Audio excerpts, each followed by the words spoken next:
자, 먼저 우리 사무엘상 7장 10절에서 12절 말씀 우리 한 목소리를 함께 읽도록 하겠습니다. 사무엘이 번제를 드릴 때 블레셋 사람이 이스라엘과 싸우려고 가까이 오매 그날에 여호와께서 블레셋 사람에게 큰 우레를 발하여 그들을 어지럽게 하시니 그들이 이스라엘 앞에 패한지라.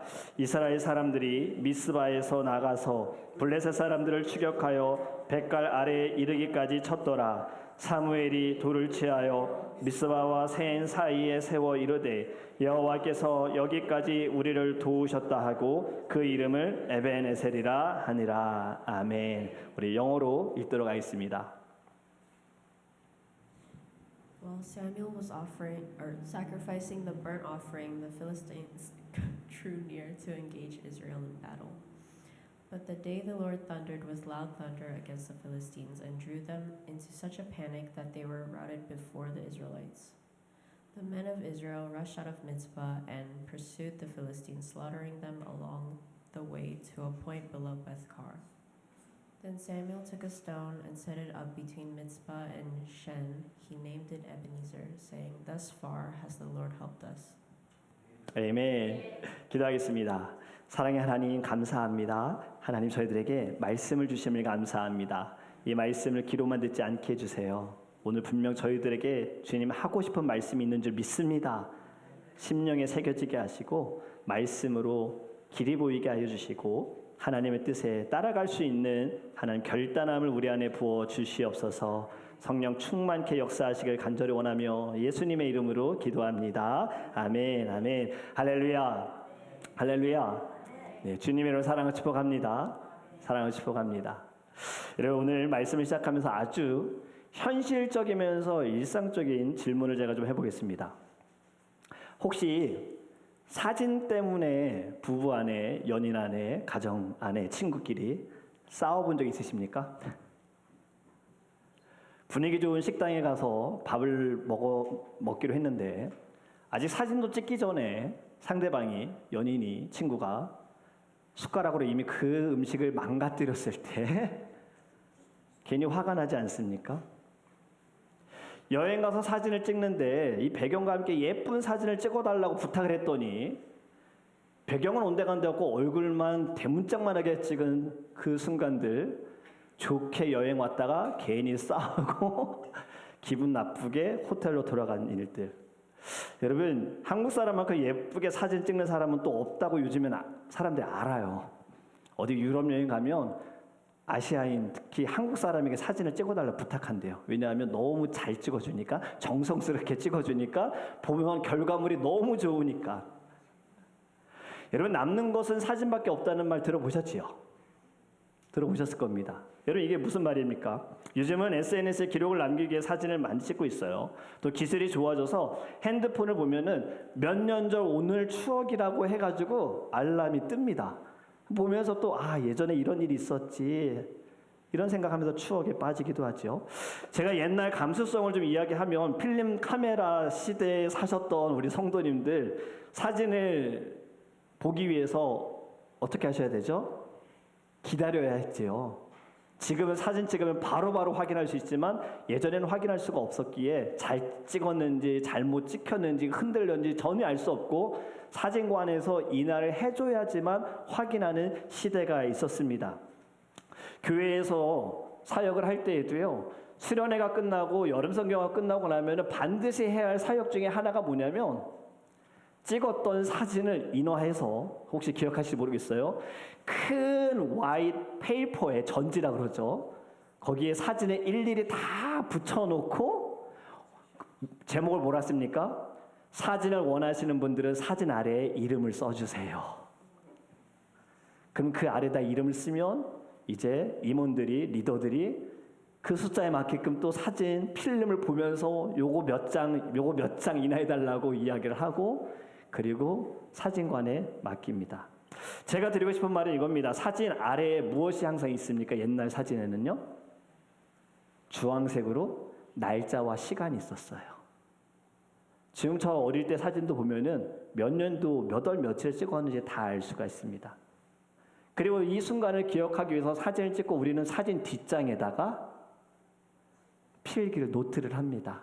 누구와 함께 어디에 가서 사진을 찍었어.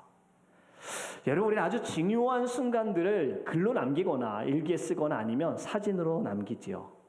입학, 졸업, 수학여행, 소풍, 결혼, 생일, 여행. 이렇게 기록을 남기면 잊혀지지 않아요. 그런데 우리가 잊어버린 것 중에 하나가 혹시 은혜는 아닙니까? 다른 것은 잘 기억하는데 왜 하나님의 은혜는 우리가 잘 기억하지 못하고 또 왜 그렇게 빨리 잊혀질까요? 주의 은혜라고 느끼는 그때에는 감사가 넘치는데 시간이 흐르고 나면은 주의 은혜는 온데간데 없고 다시 내 기준대로 우리는 세상을 보고 교회를 보고 가정을 보고 사람들을 봅니다. 눈물로 기도하던 새벽, 처음 교회 와서 앉았을 때 그 떨림들, 막혀진 곳을 하나님이 열어주셨던 그 놀라운 하나님의 은혜, 여러분 왜 시간이 지나고 나면 점점 흐릿해질까요? 오늘 본문에 그래서 사무엘은요 이렇게 행동을 합니다. 돌을 세운 거예요. 그리고 에베네셀, 하나님께서 여기까지 우리를 도우셨다. 여러분 오늘 우리는 교회 3주년을 맞이하여 돌을 세우기를 원합니다. 자랑하기 위해서가 아니라요, 기억하기 위해서, 멈추기 위해서가 아니라 다시 시작하기 위해서 오늘 저와 여러분은 말씀을 통하여 돌을 세우시기를 주님의 이름으로 축복합니다. 오늘 이거 본문을 이해하기 위해 배경을 좀 설명을 드립니다. 여러분 사무엘상 4장에 보면요, 이스라엘 군과 블레셋 군이 전쟁을 치르게 되어지는데 전쟁을 치렀어요. 그런데 이스라엘 군이 4,000명이 죽게 됩니다. 전쟁이 지고 와서 이들이 하는 말이 무엇이냐? 왜 우리가 전쟁에서 졌는가 묻지 않습니다. 대신 이렇게 말합니다. 가서 여호와의 궤를 가지고 오자. 하나님의 언약궤를 말하는 거예요. 여러분 하나님의 언약궤는 하나님의 임재를 상징하는 것이고 예배를 드릴 때 하나님의 뜻을 받기 위하여 하나님이 주신 것입니다. 그런데 지금 이스라엘 백성들의 말은 무엇이냐면 하나님의 임재가 아니라 부적절하게 사용하기 위해 전쟁에 부적처럼 사용하려고. 우리가 진 이유는 지금 이 전쟁터에 여호와의 궤가 없기 때문에 졌다라고 말을 하고 있는 거예요. 그래서 하나님의 궤를 가지고 와서 싸웁니다. 어떻게 됐을까요? 당연히 또 지죠. 전쟁에서 패배합니다. 그리고 이번 패배에는요, 엘리 제사장의 두 아들인 홈니와 비느하스가 죽게 되어요. 그리고 여호와의 언약궤는 빼앗기게 되어지고, 언약궤가 빼앗겼다라는 소식을 엘리 제사장이 듣고 뒤로 꼬꾸라져서 죽게 되어집니다. 엘리의 며느리가 아이의 이름을 이렇게 지었습니다. 이가봇. 여러분 이가봇은 무슨 뜻이냐면 하나님의 영광이 떠났다예요. 지금 무엇이 문제일까요? 전쟁에서 진 것이 문제가 아니라 하나님을 도구화한 것이 문제입니다. 하나님을 신뢰한 것이 아니라 하나님의 상징을 이용하고 하나님의 이름을 이용한 것, 여러분 이것 또한 우상이 될 수 있다라는 거예요. 우상은 나무로 만든 형상만이 아닙니다. 하나님을 내 목적에 맞게 이용하는 것, 하나님보다 다른 것을 더 사랑하고 의지하는 것, 바로 그것이 우상이 될 수 있다는 거예요. 여러분 여호와의 궤를 가져간 블레셋은 어떻게 됐을까요? 그들은 처음에 신났습니다. 이스라엘 군이 굉장히 의지하는 여호와의 궤를 우리가 가졌다, 이스라엘에 받는 복을 이제 우리가 받겠다 생각했지만 어떤 일이 벌어집니까?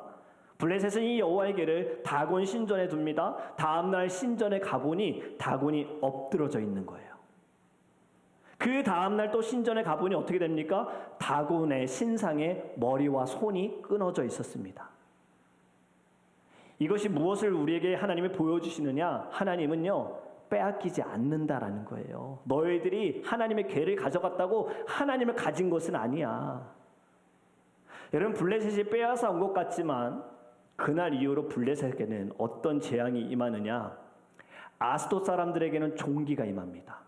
종기가 너무너무 많아지니까 저 여호와의 궤를 여기에 둘 수 없어 해서 가드로 옮깁니다. 가드로 옮겼더니 또 그곳에서도 종기가 점점 커지니 여기에도 둘 수 없어 또 어디로 옮기느냐? 에그론으로 옮깁니다. 에그론에서도 역시 심한 종기로 사람들이 고통을 받아요. 결국에는 하나님의 궤를 블레셋 사람들도 자신의 신이 아니라 자신의 섬기는 분이 아니라 하나의 도구로 받게 되어지니 그 자리에 재앙이 일어나게 됐다는 거죠. 여러분, 궤가 돌아온 뒤 20년이 흐른 것이 바로 오늘 우리가 읽은 사무엘 7장입니다. 여호와의 궤가 결국에는 블레셋이 감당 못하여서 이스라엘로 돌아오게 되어졌는데 여호와의 상징은 있지만 여전히 하나님 중심은 되지 않았다는 거예요. 여러분, 이것이 제일 위험합니다. 하나님이 아닌 하나님의 궤 자체를 우상으로 섬기는 것.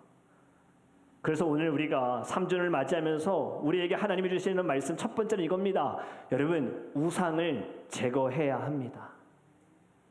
우상을 제거해야 돼요. 하나님의 궤를 원했던 이스라엘 백성들이지만요, 그들은요 외형적이고 실질적으로는요 그들은 다른 우상을 섬겼어요. 그들이 섬겼던 우상은 바알과 아스다로 신입니다. 바알은 어떤 신이냐면 이방 신인데 비와 폭풍을 다스리는 신이었어요. 그래서 농경사회였던 이스라엘 백성들에게 풍년을 허락하는 신은 하나님이 아니라 바알이라고 생각했던 거예요. 아스다롯은 어떤 신이냐? 가나안에 다산케 하는 여신입니다. 풍요와 안정을 보장해주는 신이 아스다롯이에요. 지금 이스라엘은 겉으로는 하나님을 믿는다, 하나님을 의지한다, 예배한다고 하지만 그들의 안전은 지금 다른 곳에서 찾고 있어요. 여러분, 우리의 삶에도 많은 우상들이 있겠지만 저는 이 한 가지만 좀 이야기했으면 좋겠습니다. 안정입니다. 개인의 안정, 가정의 안정, 그리고 교회의 안정. 안정 자체가 나쁜 것은 아니죠. 우리 모두 다 안정된 삶을 원합니다. 그런데 문제는 그 안정을 누가 보장해 주느냐예요. 이스라엘 백성들이 바알을 섬긴 것은 당장의 수확을 원해서입니다. 우리가 씨를 뿌렸으니 풍요로워야 된다라는 이유 때문인 거예요. 여러분, 안정이 눈에 보이는 구원이어서는 안 됩니다. 세상이 따르는 안정, 여러분 우리도 그곳에 보이기 때문에 마음을 쓰게 되는 거예요. 뱅크 어카운트 밸런스 숫자가 많을수록 자리가 안정되는 것, 사람들에게 평판이 좋아지는 것, 이것이 인생이 마치 내 손 안에 내가 쥐고 있는 것 같다라는 마음의 안정적인 것. 이 정도면 괜찮아. 이 정도면 안전하다고 느끼는 이 안정감, 우상이 될 수 있다는 거예요. 왜냐하면 이러한 안정감을 가질 때 우리는 하나님이 나의 전부십니다. 하나님이 나의 반석이십니다. 하나님이 내게 이것을 주셨습니다라는 고백이 아니라 내가 가진 것이 나를 지킨다라고 믿는 우상이 되어지는 거예요. 그리고 여러분, 또 너무 안정되면 어떻게 될까요?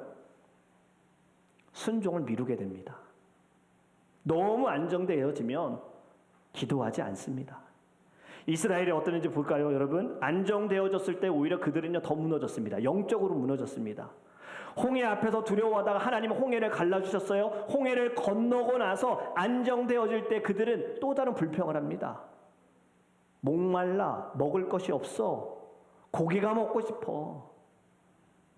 여러분, 열왕기 상에서도 보면요, 왕들이 하나님의 은혜로 축복으로 외교적인 안정과 경제적인 번영을 누리는데 오히려 그들은 타협하는 장면들이 나와요.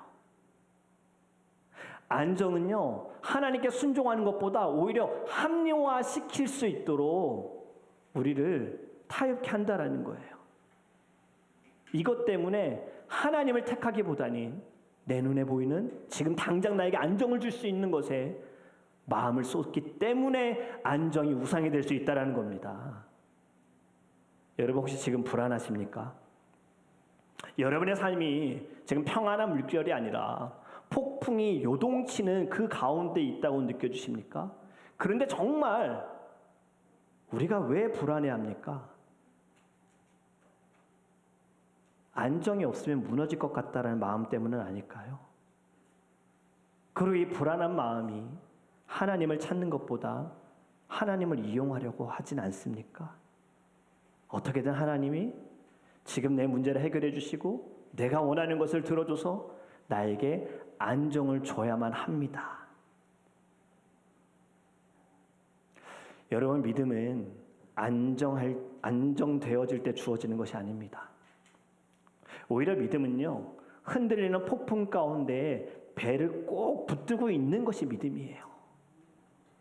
흔들리는 마음 가운데 나와 함께 하신 내 안에 계시는 예수를 바라보는 것이 믿음인 줄 믿습니다. 파도를 없애는 것이 신앙이 아닙니다. 진정한 신앙은요, 이러한 파도 가운데에도 어려움 가운데에도 저는요 주님 곁에 있겠어요 라는 것이 하나님이 우리에게 원하시는 신앙인 줄 믿습니다. 여러분, 교회도요 우상을 만들 수가 있는 거예요. 안정을 위해서 우리는 이렇게 해야 성공합니다. 이 프로그램을 도입해야 됩니다. 다른 교회가 하는 것처럼 해야 됩니다. 사람이 그래야 늘어납니다. 여러분, 우상은 눈에 보이지 않지만 바로 우리의 마음을 차지하는 거예요. 우리의 마음이 하나님께 붙어 있는 것이 아니라 잘못된 것을 가지고 이것이 진리입니다. 이것이 답입니다. 제가 해봤어요. 경험해봤어요. 보았어요. 여러분, 우리 3주년을 맞이하는 우리에게도 이런 질문을 할 수 있어요. 지금 나는 무엇을 붙들고 여기까지 왔는가? 나는 지금 누구를 더 믿고 누구를 따르고 있는가? 오늘 말씀을 통하여서 이 질문에 여러분 답을 찾아보시기를 간절히 원합니다. 3절에 사무엘이 백성들에게 이렇게 말합니다. 우리 3절 말씀 같이 읽겠습니다. 사무엘이 이스라엘 온 족속에게 말하여 이르되 만일 너희가 전심으로 여호와께 돌아오려거든 이방 신들과 아스다롯을 너희 중에서 제거하고 너희 마음을 여호와께로 향하여 그만을 섬기라. 그리하면 너희를 블레셋 사람의 손에서 건져내시리라. 아멘. 여러분, 하나님께 돌아가기 위하여 첫사랑을 회복하고 열정을 회복하기 위하여 우상을 제거해야 합니다. 그때 하나님이 적들의 손에서 우리를 구원하여 주실 줄 믿습니다. 하나님을 모시면서 다른 것을 붙들고 살아갈 수 없는 거예요. 은혜를 회복하는 길은요, 바로 내 안에 있는 내 삶에 있는 우상을 제거하는 데서부터 시작이 되어지는 거예요. 여러분, 오늘 말씀을 통해 우리 안에 있는 우상을 모두 제거하시기를 주님의 이름으로 축복합니다. 이스라엘 백성들은요 바로 이 사무엘의 말씀을 듣고 여기에 순종해요. 바알과 아스다롯을 다 제거하고요 하나님만 섬겨요. 사무엘은 백성들에게 이렇게 5절에 말씀합니다. 사무엘이 이르되 온 이스라엘은 미스바로 모이라. 내가 너희를 위하여 여호와께 기도하리라. 미스바에 모여라. 그리고 미스바에 모여서 물을 길러 여호와 앞에 붓고 이스라엘 백성들은 금식합니다. 이것이 무엇이냐면요, 회개하는 거예요. 그동안 우상을 섬겼습니다. 우상을 따랐습니다. 이제는 모든 우상을 제거하고 주님만 섬깁니다. 이러한 고백을 드리는 순간이었어요. 여러분, 자신들이 범죄한 것을 고백하며 회개하며 하나님께서는 우리에게 두 번째로 이것을 말씀하십니다. 여러분, 모이기에 힘써야 하는 거예요. 미스바에 모여라 한 것처럼. 회복은 함께 할 때 시작됩니다. 하나님은 개인을 부르셨지만 여러분, 항상 공동체를 세우길 원하시는 분이 하나님이셨어요. 교회도 하나님의 핏값으로 산 교회입니다. 여러분, 모여야 하는 이유, 혼자서는 회개하기가 어렵습니다. 혼자서는 버티기가 어렵습니다. 혼자서는 사명을 감당하기 어렵습니다. 믿음 혼자 지킬 수 없어요. 서로 붙들어주고 붙들리면서 함께 살아갈 때에 진정한 믿음이 우리 안에 세워지게 될 줄 믿습니다. 우리 이것을 생각하며 옆에 분을 보며 인사했으면 좋겠어요. 함께함이 축복입니다. 함께함이 축복입니다. 네, 감사합니다. 이렇게 인사했으면 좋겠어요. 우리가 지난 2주 동안 간증에 대한 말씀 나눴지요. 여러분, 공동체 안에서 간증이 필요한 것도 바로 이것 때문이에요. 서로에게 힘이 되기 때문에. 내 안의 연약함과 부족함과 내가 당한 고난들을 고백하는 순간들을 통해서 하나님께서는요 그 고백을 통해 내 고집을 꺾어버리시기도 하고요, 그리고 다른 사람에게 또 힘을 하나님이 실어 주십니다. 우리가 큐티인의 간증을 지금 하고 있는데 이 큐티인의 간증을 읽으면서 나의 아픔이 교만처럼 느껴질 때가 있었어요. 제 아픔이 개인적으로. 다른 사람의 삶을 보면서 어려움을 보면서 이분은 나보다도 이렇게 어려운데 나보다도 이렇게 힘든데 말씀을 통해 교회와 공동체를 통해서 결단하는 그 모습 속에 나는 참 교만했구나 라는 생각을 할 때가 있었어요. 여러분, 서로 말씀을 나누고 사랑을 나눌 수 있는 공동체가 있다는 것은 놀라운 축복인 줄 믿습니다. 세상에 친구가 없고 날 위로해 주는 사람이 없다 할지라도요, 교회 안에는 나를 위해 기도해 주는 사람이 있고 함께 울어줄 수 있는 사람이 있고 함께 기뻐할 수 있는 사람을 하나님이 붙여주신 줄 믿습니다. 그것이 하나님이 세우시는 거룩한 모임인 거예요. 사도행전 때 교회의 시작도 결국엔 모임이었습니다. 제자들이 예수님의 말씀을 듣고 함께 모였습니다. 함께 모여 기도할 때 성령을 받았습니다. 성령을 받은 사람들이 나아가 복음을 전할 때 듣는 모든 사람들이 함께 모이기 시작했어요. 교회의 시작은요, 베드로가, 요한이, 어떤 제자들이 자, 이제 성령 받았으니까 교회를 시작합시다, 이걸로 시작되지 않았습니다. 같이 있다 보니까, 모이다 보니까, 모여서 뭘 했습니까? 사도들의 가르침을 받았고 함께 기도하기에 힘썼고 떡을 떼기 시작했고 그리고 구제하기에 힘썼던 거예요.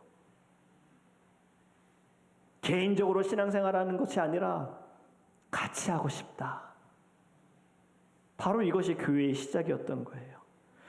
여러분, 우리는 코로나로 인하여서 우리의 믿음이 흔들린 적이 있었어요. 교회도 어려움을 당할 때가 있었죠. 코로나가 끝났음에도 불구하고 다시 모이는 것이 힘들어지는 순간들. 이것이 무엇일까요? 영혼의 리듬이 깨져버렸어요. 교회에서 자주 만날 때 주일날 만나고 말씀 듣고 서로 마치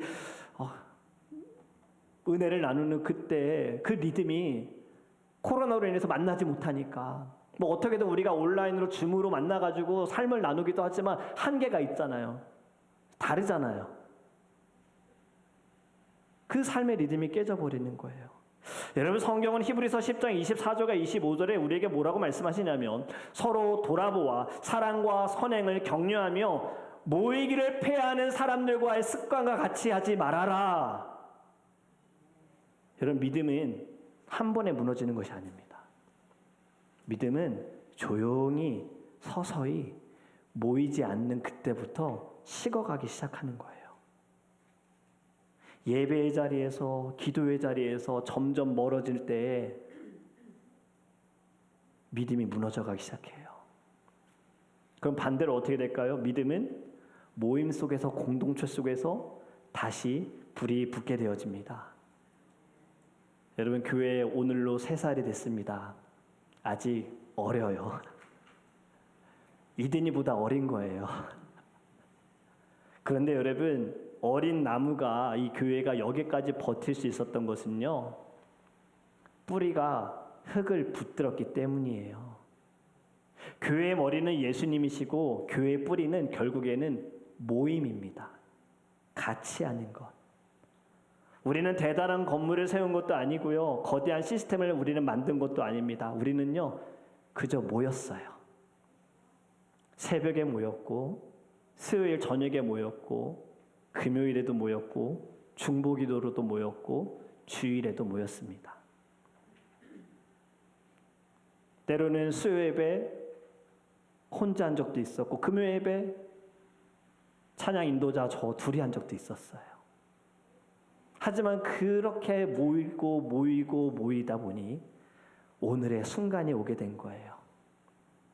어떤 날은 기쁘게 모이기도 했고 어떤 날은 어렵게도 모이게 했고 어떤 날은 정말 솔직히 억지로 모이는 그 순간, 하지만 그 모임이 우리를 살린 줄 믿습니다.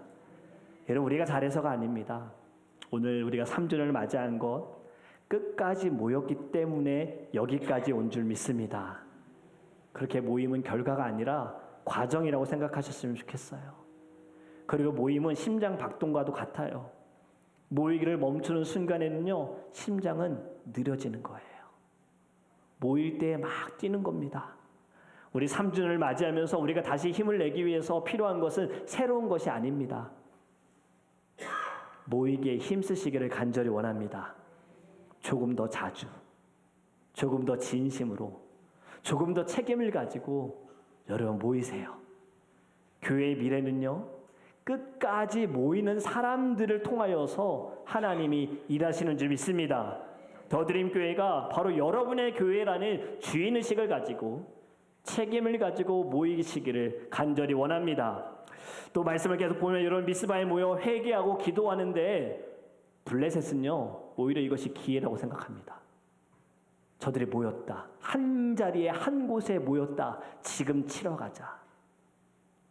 여러분 사단은 모이는 것을 해방하기 위하여 어떻게든 공격을 쏟아붓습니다.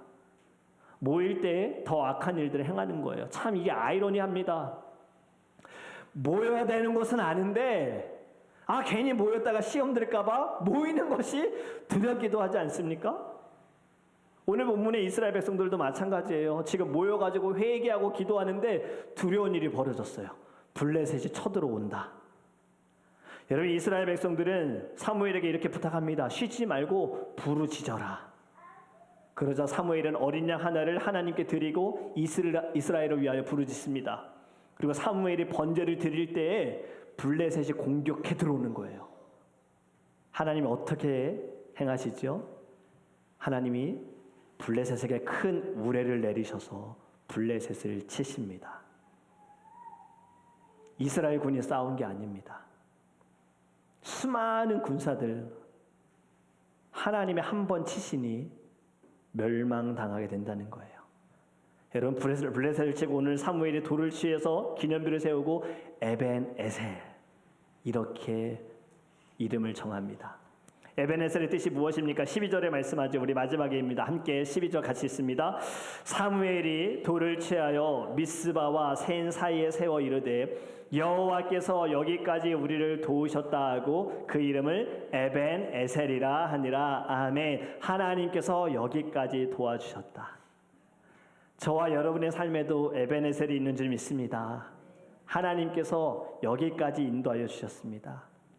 여러분 어렵고 자주 흔들리기도 하고 걱정도 많지만 그래도 여기까지 왔어요. 요즘 신앙이 예전 같지 않고 열정은 식었고 기도가 잘 되지 않아도요, 여전히 이 자리에 있는 것이 축복인 줄 믿습니다. 하나님이 우리를 붙들고 계신 거예요. 우리와 함께 하시는 거예요. 신앙은요, 내가 얼마나 잘했는가를 말하는 것이 아니라 하나님이 얼마나 신실하셨는가, 그분이 얼마나 선하신지를 깨닫는 것이 믿음인 줄 믿습니다. 넘어졌던 자리도 하나님이 도우실 때 다시 일어나게 될 줄 믿습니다. 그리고 오히려 넘어진 그 순간에 하나님을 더 깊게 만나게 되더라고요. 우리는 그 순간을 종종 실패라고 말하지만 하나님은 다르게 말씀하세요. 은혜다. 널 붙들었다. 널 사랑한다. 그리고 그 고난의 시간을 하나님은 통로로 사용하고 계십니다. 그래서 마지막으로 여러분 꼭 이것을 기억하시기 바랍니다. 여기까지, 그리고 다시 시작입니다. 블레셋을 물리치고 에벤에셀을 기념비를 세운 것은요, 마침표가 아니라 쉼표였어요. 사무엘이 돌을 세운 뒤에도 이스라엘의 역사는요, 여전히 계속되었습니다. 신앙과 믿음은 한 번의 결단으로 되어지는 것이 아닙니다. 여러분, 계속 시작하는 사람의 이야기가 바로 신앙이에요. 그리고 그 시작은 바로 오늘이 될 수 있습니다. 오늘 다시 기도, 오늘 다시 말씀, 오늘 다시 예배 시작, 오늘 다시 사랑 시작. 오늘 우리는요, 내 마음을 다시 주님께 드리겠다고 고백하시기를 간절히 원합니다. 가정도 마찬가지예요. 여러분, 내가 살아야 가정이 살아나는 거예요. 가정이 살아나야 내가 살아날 수 있는 건 아니에요. 그리고 지금까지 가정을 지켜주신 것도 하나님이십니다. 그 마음을 가지고 이제 다시 시작하는 마음으로 주님께 가정을 드리기를 주님으로 축복합니다. 가정 안에 예배가 살아날 때 가정이 살아날 때 교회는 자동으로 살아나더라고요. 여러분, 교회도 여기까지 하나님이 인도하셨고 지켜주셨어요. 오늘 우리가 3년의 시간을 맞이하면서 축하, 감사의 마음을 갖지만 저와 여러분은요, 무엇보다 제 헌신의 시간을 갖기를 원합니다.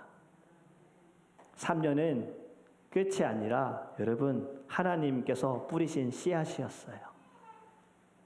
이제 앞으로 우리가 해야 할 것은 이 뿌리가 더 깊어져야 합니다. 사람이 많아지기보다 사랑이 더 많은 교회가 됐으면 좋겠어요. 사랑이 더 깊은 교회. 행사와 프로그램이 많은 교회가 아니라 기도가 끊이지 않는 교회가 되어지기를 우리 함께 기도하기 원합니다. 그리고 무엇보다 예수님이 선명하게 보이고 드러나는 교회가 되어야 합니다. 우리 한 사람 한 사람, 저도 마찬가지고요. 완벽하지 않기 때문에 더 기도해야 되는 거예요. 더 연약하기 때문에 주님을 붙들어야 하는 거예요. 오늘 우리 주의 은혜를 기억해야 할 줄 믿습니다. 은혜를 기억하면서 개인적인 간증을 좀 드립니다. 저희 가정 안에 하나님께서 아이들을 주신 것도 저희들의 간증이었지요. 하나님께서 이든이를 주셨고 이든이가 태중에 있을 때 우리 같이 기도해 주신 분들은 아시겠지만 이든이의 배꼽이 너무 작다고 해서 한 번 받아야 할 그 초음파를 매주 가서 받았습니다. 배 사이즈가 너무 작다고. 배가 작으면 안에 내장이 크지 않으니까, 심장이 크지 않으니까 자라야 하는데, 그래서 매주 검사 받았어요. 그리고 예정일보다 이든이가 3주 일찍 태어났지요. 갑자기 태어났어요. 그래도 하나님이 도우셔서 이든이가 참 잘 크고 여러분들의 기도로 잘 이렇게 크고 있지요. 근데 이루도 예정일이 되어서 저희가 병원에 갔지만 바로 태어나지는 못했습니다. 그리고 이루가 태어날 때 사실은 이제 아내가 많이 힘들었죠. 무통 주사를 받지 못하고 저 큰 아이를 낳았기 때문에 얼마나 힘들었는지 제가 옆에서 보면서 한 2번 정도 잠시 의식을 잃었었거든요. 그래서 막 이제 간호사가 뺨을 때려가면서 깨웠어요. 그렇게 아이가 태어났어요. 제가 이 말씀을 드리는 것이 무엇이냐면요. 사실 요즘에는 이든이가 참 많이 혼납니다.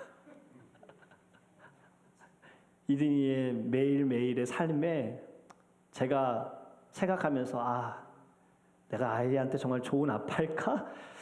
잘할 수 있을까? 이런 마음이 들 정도로 좀 많이 이든이가 혼이 나는 거예요.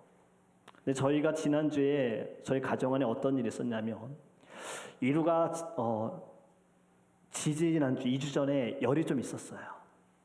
그래서 갑자기 저희가 병원에 방문을 했습니다.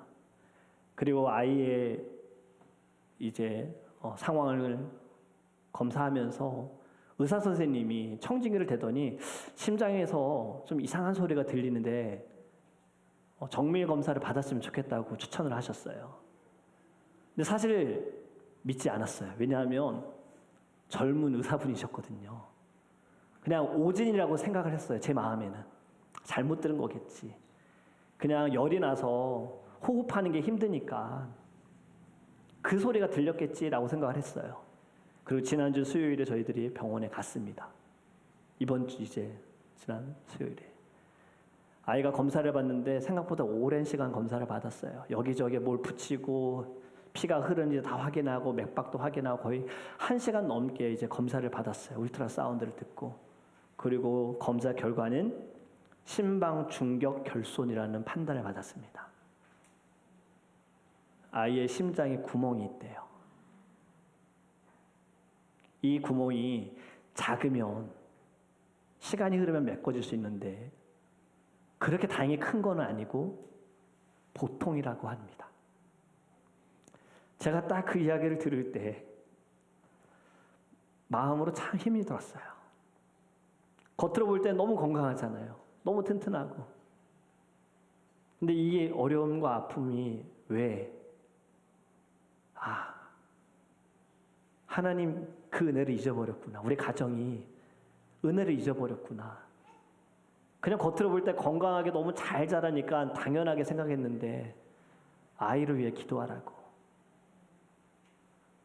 지금은 너무 어리기 때문에 병원에 살 수 있는 건 없습니다. 하나님께 기도해서 하나님이 그 구멍을 막아주셔야 돼요. 왜냐하면 구멍 때문에 심장에 흐르는 피가 아이의 몸으로 가는 그 피가 폐로 흘러가고 있어요. 그래서 아이가 조금 헐떡헐떡 거리기도 하고 힘이 차는 거예요. 근데 지금은 뭘 할 수가 없어요. 1년 뒤, 딱 내년 1년 뒤에 다시 한번 검사를 받기로 했어요.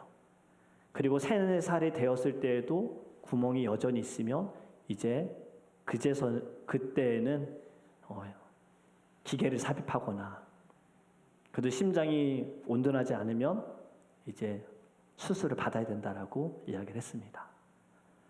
저희가 이 이야기를 듣고 한국에 이제 부모님들과도 이야기 나누면서 하나님이 기도하라고 하시는구나. 1년 동안 하나님이 우리 가정 안에 정말 간절한 기도 제목 주셨구나. 그래서 매일매일 이제 기도할 때마다 저희들 식사 기도하고 뭘 할 때마다 이제는 이 기도가 들어가는 거예요. 이루의 심장을 만지면서 하나님이 막아주세요. 하나님이 메꿔주세요. 저의 가정의 간증입니다. 여러분은 어떻습니까? 은혜를 잊어버리니 하나님의 그 은혜를 기억하시기 위해서 하나님의 선하신 뜻이라고 믿어요. 저와 여러분의 삶에도 모든 것이 하나님의 은혜고 교회도 마찬가지입니다. 한번 잘 생각해 보세요. 우리의 교회가 어떻게 시작이 되었습니까? 저희가 지금 3년 이 수완이에서 예배했지만 사실 처음에 시작은 어디였어요? 우리 가정이었잖아요. 리빙룸에서 우리 모여서 예배했었지요. 그리고 여러분 해밍턴에 있는 여기보다 더 작은 곳에서 우리 같이 예배했지요. 그리고 하나님이 지금 이곳으로 인도하셨는데 지금 여러분의 마음은 어떻습니까?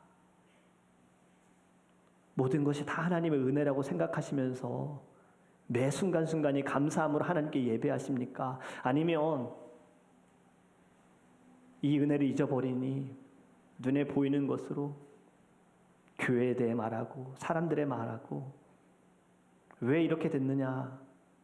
혹시 이렇게 우리 지금 살아가고 있지 않습니까? 여러분, 3년은 하나님이 우리에게 허락하신 은혜의 순간들이었습니다. 버릴 것은 버리고 깎여져야 할 것은 깎이는 시간들이었어요. 앞으로 오늘부터는 더 깊어지는 이야기를 하나님이 쓰게 하실 줄 믿습니다. 그렇게 여러분 이렇게 우리 함께 고백했으면 좋겠어요. 제가 자막을 준비했는데 우리 띄워주시기 바랍니다. 마지막 겁니다. 우리 같이 읽습니다. 우리는 은혜로 세워진 교회입니다. 우리는 복음으로 충분한 교회입니다. 우리는 세상 속으로 보내심을 받은 교회입니다. 우리는 다음 세대를 준비하는 교회입니다. 여러분 3주년을 맞이하면서 다시 주의 은혜를 기억하고 다시 시작하시기를 간절히 원합니다. 교회만이 아니라 여러분의 개인적인 신앙에 있어서도요. 주님의 은혜를 회복하셔야 됩니다. 그래야 지금이 감사가 될 거예요. 지금 이 순간이 기쁘게 되어질 거예요. 지금 이 순간을 놓치지 않게 될 겁니다. 여러분 하나님의 축복을 누리시기를 주님의 이름으로 축복합니다. 이제 우리 함께 찬양하기 원합니다. 오늘 우리가 이 시간 함께 부르기 원하는 찬양은요 바로 은혜입니다.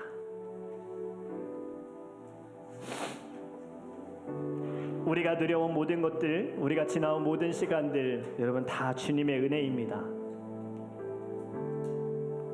어제의 하루도 은혜였고요. 오늘 살아가는 지금 이 순간도 은혜입니다. 내일도 우리는 은혜로 살아가는 거예요.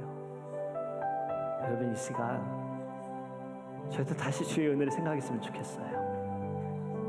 당연하게 여긴 것 아닙니까? 옆에 있는 분 당연하게 여긴 거 아닙니까?